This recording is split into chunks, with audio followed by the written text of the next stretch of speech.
Hello students, welcome back to my channel Shipra classes. मैं आप लोगों के लिए फिर एक वीडियो लेकर आई हूँ पेपर एनालिसिस की। सीडीपी हम डिस्कस कर चुके हैं, पेपर 1 भी और पेपर 2 भी।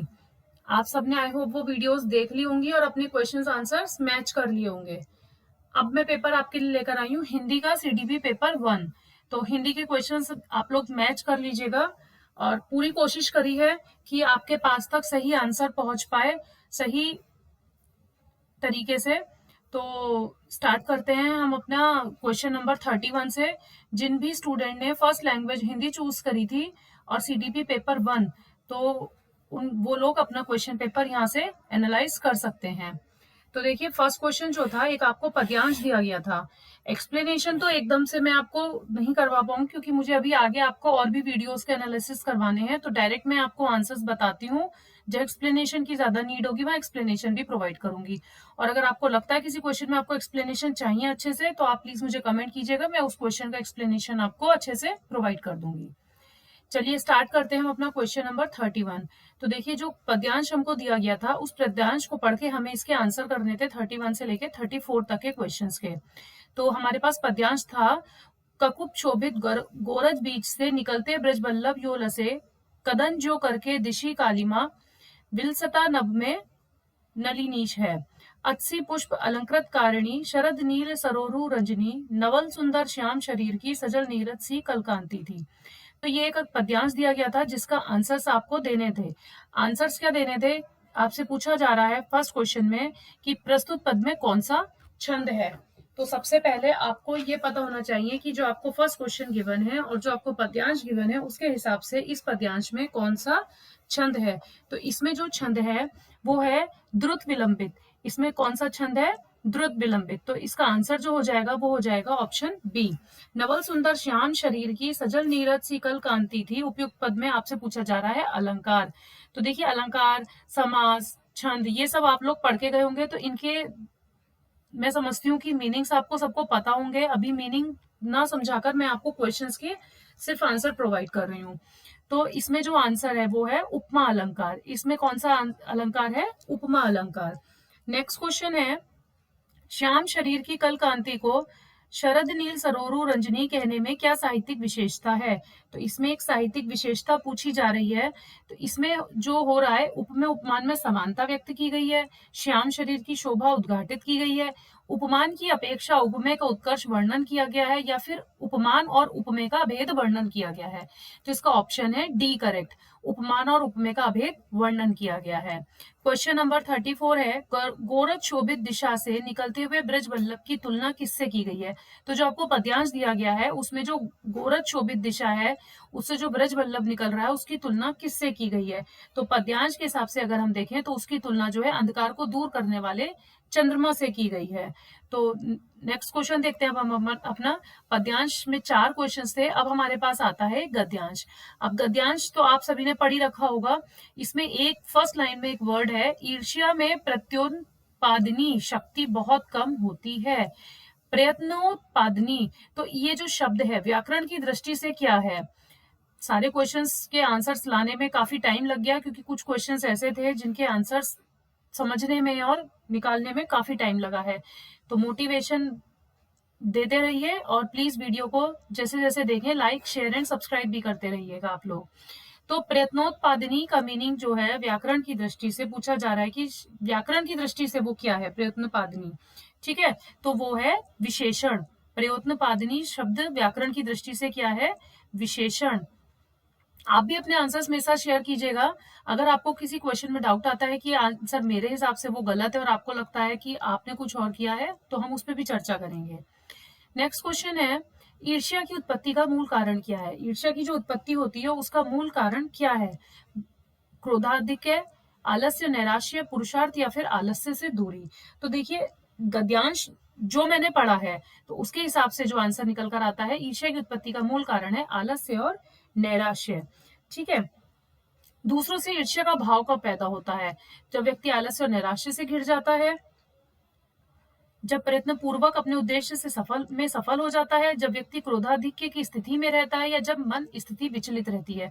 तो दूसरों से जब ईर्ष्या का भाव कब पैदा होता है आपको ये बताना है। तो जब व्यक्ति आलस्य और नैराश्य से घिर जाता है, जब दूसरों से ईर्ष्या का भाव पैदा होता है। नेक्स्ट क्वेश्चन है, नैराश्य को दूर करने का उपाय क्या है? हम नैराश्य को किस तरीके से दूर कर सकते हैं? दूसरों की प्रगति में संतोष करना, अपनी उन्नति के लिए निरंतर प्रयत्न करना, ईर्ष्या का त्याग करना या फिर पारस्परिक मैत्री भाव। नैराश्य को हम तभी दूर कर सकते हैं जब हम अपनी उन्नति के लिए निरंतर प्रयत्न करते रहेंगे।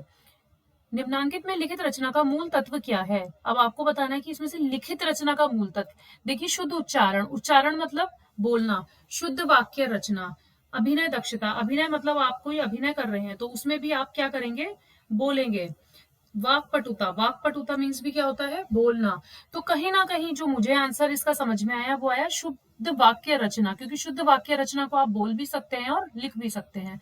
तो लिखित रचना का मूल तत्व पूछा जा रहा है तो शुद्ध वाक्य रचना मेरे हिसाब से इसका आंसर सही होना चाहिए। बाकी आप मुझे बताइएगा कमेंट में कि आप लोगों ने क्या आंसर किया है। व्याकरण शिक्षक की सर्वोत्तम विधि क्या है? व्याकरण शिक्षण की सर्वोत्तम विधि पूछी जा रही है कि हम जो व्याकरण शिक्षण करते हैं वो किस विधि के द्वारा सर्वोत्तम की जा सकती है? पाठ्य पुस्तक प्रणाली के थ्रू, आगमन विधि के थ्रू, सूत्र अथवा निगमन विधि के थ्रू या फिर समवाय या अंतर्योग प्रणाली के थ्रू। तो इसका आंसर है आगमन विधि। आगमन विधि के थ्रू आंसर डी भी हो सकता है। इसमें थोड़ा सा कंफ्यूजन है, जब आंसर की आएगी तब हम मैच करेंगे, बट जो मुझे लगा वो मैंने आपके साथ शेयर किया है कि आगमन विधि शुड बी करेक्ट आंसर। काव्य शिक्षण का मुख्य उद्देश्य क्या है? काव्य शिक्षण का मुख्य उद्देश्य है छात्र की उद्यत भावनाओं का अभिवर्धन करना। तो इसका आंसर हो जाएगा ऑप्शन ए। व्याकरण शिक्षा का कौशलात्मक उद्देश्य कौन सा है? व्याकरण शिक्षा का कौशलात्मक उद्देश्य आपसे पूछा जा रहा है। क्रियाओं के रूप की पहचान करना, संधि और समास के अंतर का ज्ञान करना, लोकोक्ति और मुहावरों का व्यवहारिक प्रयोग या फिर उपसर्ग और प्रत्यय की पहचान। तो व्याकरण शिक्षा का अगर कौशलात्मक उद्देश्य आपसे पूछा जा रहा है तो उसका आंसर हो जाएगा ऑप्शन सी, लोकोक्ति और मुहावरों का व्यवहारिक प्रयोग, कि आप इसको किस तरह से अपने व्यवहार में प्रयोग करते हैं। तो वहां पर हम कौशलात्मक उद्देश्य को पूर्ण कर पाएंगे व्याकरण शिक्षा में। ठीक है, नेक्स्ट क्वेश्चन है, छात्रों की वर्तनी जन्य अशुद्धियों के निराकरण का सर्वोत्तम उपाय पूछा जा रहा है आपसे। तो इसका आंसर रहेगा उपचारात्मक शिक्षण। क्यों? क्योंकि यहाँ पे निराकरण की बात हो रही है। निराकरण मतलब कि आपको कहीं ना कहीं उसको उपचार देना है। निराकरण की जब बात की जाती है तो वहां पे उपचारात्मक शिक्षण की बात की जाती है। नेक्स्ट क्वेश्चन है, शिक्षण कौशल की दृष्टि से अच्छा प्रश्न वह है जिसमें उसका उत्तर सन्निहित हो, जो द्व्यार्थक हो, मतलब कि जिसके दो अर्थ हो, या उत्तर हाँ या ना में लिखी हो, या जो छात्रों की अधिगम जन्य उपलब्धि का मूल्यांकन करने वाला हो। तो ऑब्वियस ही बात है, जो अच्छा प्रश्न होगा वो यही होगा कि छात्रों की अधिगम जन्य उपलब्धि का हम मूल्यांकन कर पाए। तो इसका आंसर हो जाएगा ऑप्शन डी। क्वेश्चन नंबर 45 देखते हैं। क्वेश्चन नंबर 45 है, निम्नांकित में अयोगवाह वर्ड कौन सा है? तो अयोगवाह वर्ड तो आई थिंक आप सभी को पता ही होगा कि अयोगवाह वर्ड कौन से होते हैं, अंग एंड अहा। तो इसका ऑप्शन हो जाएगा डी। सूफी प्रेमाख्यान काव्य परंपरा में आराध्य को किस रूप में देखा गया है? तो सूफी प्रेमाख्यान जो काव्य परंपरा है, जो उसमें आराध्य को देखा गया है, वो देखा गया है एक प्रेमिका के रूप में। इसका आंसर है ऑप्शन डी, प्रेमिका के रूप में उनको देखा गया है। प्रत्युपकार में कौन सी संधि है? प्रत्युपकार, प्रत्युपकार मीन्स प्रति उपकार। तो प्रति प्लस उपकार से क्या बना है? प्रत्युपकार। तो वो क्या हुई? यण संधि। निम्नांकित पद में कौन सा अलंकार है? अब आपसे पूछा जा रहा है इसमें से कौन सा अलंकार है। तो पढ़ते हैं क्या है, बिनु पद चले सुने बिनु काना, कर बिनु कर्म करे विधि नाना। तो इसमें जो अलंकार है आपका है विभावना अलंकार। ठीक है, नेक्स्ट क्वेश्चन है, वाचस्पति शब्द में समास बताइए। वाचस्पति शब्द में कौन सा समास है? तो इसका आंसर है अलुक तत्पुरुष। क्या है इसका आंसर? अलुक तत्पुरुष समास। नेक्स्ट क्वेश्चन, निम्नलिखित में कौन सा वाक्य मिश्र वाक्य है? अब आपको 4 वाक्य दिए गए हैं और आपसे पूछा जा रहा है इसमें से कौन सा वाक्य मिश्र वाक्य है। तो इसका आंसर जो है, नेताजी भाषण देकर चले गए। तो ये तो सरल वाक्य हो गया। शिक्षक जानता है कि वह कौन सा छात्र प्रतिभाशाली है। तो ये कहीं ना कहीं क्या है? मिश्र वाक्य, कि शिक्षक जानता है कि कौन सा छात्र प्रतिभाशाली है। तो इसका आंसर हो जाएगा बी। नेक्स्ट क्वेश्चन 51, कौन सा छंद मात्रिक छंद नहीं है? तो डायरेक्ट आंसर आपको पता होना चाहिए कि इसका आंसर है मालिनी छंद मात्रिक छंद नहीं है। निम्नलिखित में भार्गवी का पर्यायवाची, भार्गवी मीन्स लक्ष्मी, तो लक्ष्मी का आपसे पर्यायवाची पूछा जा रहा है। लक्ष्मी को और हम क्या कहते हैं? लक्ष्मी को हम कहते हैं पद्मा, तो पद्मा इज योर आंसर। निम्नांकित वाक्य में रिक्त स्थान की पूर्ति के लिए यथोचित शब्द का प्रयोग कीजिए। व्यंग्य लेखक सामाजिक डैश पर तीखा प्रहार करते हैं। तो जो व्यंग्य लेखक होते हैं, जो हास्य कविताएं लिखते हैं, जो व्यंग्य छेड़ते हैं, तो वो सामाजिक के किस पर तीखा प्रहार करते हैं? तो वो उनकी विद्वता पर तीखा प्रहार करते हैं। तो इसका आंसर हो जाएगा सी। पुचकारा कुत्ता सिर चढ़ेगा क्या अर्थ है? कि मतलब पुचकारने के बाद भी कुत्ता सिर पे चढ़ा हुआ है, पुचकारने पर कुत्ता भी प्यार करता है, ओछे मुंह लगाने पर भी अनुचित लाभ उठाते हैं। अगर कोई लोग गलत हैं, आप उनको कितना भी प्यार कर लें, कितना भी मुंह लगा लें, लेकिन वो आपके साथ तब भी आपका फायदा उठाएंगे, आपके साथ व्यवहार अच्छा नहीं करेंगे। तो इसलिए कहते हैं पुचकारा कुत्ता सिर चढ़े। तो option B is your correct answer. रस निष्पत्ति के संदर्भ में अनुभाव किसे कहते हैं? तो इसका आंसर है मनोभाव को व्यक्त करने वाले शारीरिक विकार को रस निष्पत्ति के संदर्भ में अनुभाव कहते हैं। Next question 56। हाँ, वृद्ध भारतवर्षी संसार का सिरमौर है, ऐसा पुरातन देश कोई विश्व में क्या और है? तो ये प्रस्तुत पद किस रचना से लिया गया है? तो ये प्रस्तुत पद जो लिया गया है वो भारत भारती से लिया गया है। निम्न में से कौन सा उपन्यास देवकी नंदन खत्री का है? तो देवकी नंदन खत्री का आपसे उपन्यास पूछा जा रहा है, तो कौन सा है? चंद्रकांता। देवकी नंदन खत्री का कौन सा उपन्यास है? चंद्रकांता। नेक्स्ट क्वेश्चन, संस्कृति के 4 अध्याय के रचनाकार का नाम बताइए।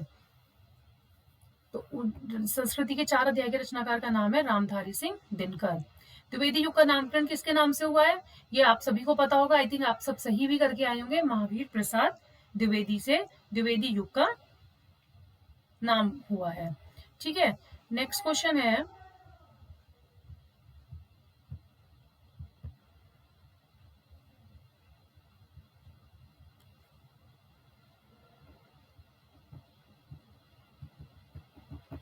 क्वेश्चन नंबर 59 कंप्लीट हुआ। लास्ट क्वेश्चन है, प्रकृति का सुकुमार कवि किसे कहा जाता है? तो प्रकृति का सुकुमार कवि कहा जाता है सुमित्रानंदन पंत जी को। तो ये हुए हमारे हिंदी के पेपर 1 के क्वेश्चन पेपर का एनालिसिस। आई होप आपको समझ आए होंगे। मैंने डिस्कशन ज्यादा लंबा नहीं किया, अगर मैं हर क्वेश्चन का डिस्कशन करती तो वीडियो बहुत लंबी हो जाती, क्योंकि मुझे अभी आपके साथ और सब्जेक्ट के भी पेपर को एनालाइज करवाना है, क्वेश्चन पेपर एनालिसिस करना है। अभी हमारे पास हिंदी का सेकंड पेपर बचता है, इंग्लिश है, मैथ्स है, साइंस है, ईवीएस है, काफी सारे अभी सब्जेक्ट्स बचते हैं। हर सब्जेक्ट की मैं अलग वीडियो इसलिए लेकर आ रही हूँ ताकि छोटी छोटी वीडियोस बने और आप अच्छे से उसको एनालाइज कर पाए। तो अगर किसी क्वेश्चन में कोई परेशानी हो तो प्लीज डिस्कस कीजिएगा, और वीडियो पसंद आ रही है तो लाइक शेयर एंड सब्सक्राइब कीजिए और थोड़ा सा मोटिवेशन हमें भी दीजिए। Thank you for watching.